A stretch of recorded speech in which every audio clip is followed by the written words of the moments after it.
नमस्कार। Hello everyone. अब मैं आपको बताऊंगी सगड़े से संबंधित महालक्ष्मी की पौराणिक कथा। एक राजा था और उसकी एक रानी थी। राजा ने अपनी रानी को सगड़ा, जो कच्चे सूत का बनाते हैं, वो दिया कि महालक्ष्मी का सगड़ा है, पहनो, इससे समृद्धि और बरकत आती है।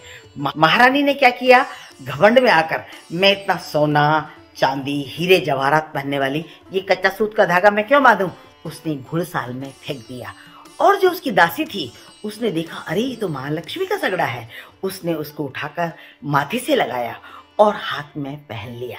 धीरे धीरे क्या हुआ, जो रानी थी उससे नाराज होकर राजा ने अपनी रानी को घर से बाहर निकाल दिया। और वो, चूंकि उसने महालक्ष्मी का अपमान किया था, सगड़ा धारण नहीं किया था, इसके कारण वो जहां भी जाती थी वहां पर परेशानियों का सामना करना पड़ता था। एक झोंपड़ी में गई तो वो बाबा बोलते हैं, मैं तो भिक्षा से इतना धन लाता था, आज क्या हुआ, मुझे भिक्षा नहीं मिली। जहां जाए वहां पेड़ सूख जाए, और नदी के पास गए तो नदी सूख गई, कुएं के पास गए तो कुआं सूख गया। यानी कहने का मतलब है कि सौभाग्य पूरा नष्ट हो गया। और एक साल वो अपने घर से दूर किसी जंगल में रही।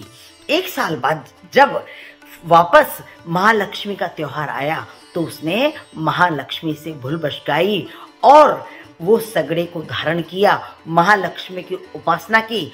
तदुपरांत सब कुछ सही हो गया। और एक दिन राजा उस जंगल से निकला, उसने देखा, अरे ये तो मेरी रानी है। उसे पहचान कर वापस अपने घर ले गया और वापस सौभाग्य और समृद्धि की वृद्धि हुई। कहते हैं माँ लक्ष्मी माता जैसी उस रानी के साथ सहाय हुई, उसका सौभाग्य और समृद्धि, सारे भंडार भरपूर हो गए, अपने घर को वापस चली गई। ऐसे ही महालक्ष्मी हम सबके साथ सहाय हो। सोरे आई सोरे जाई, सोरे देनी बधाई।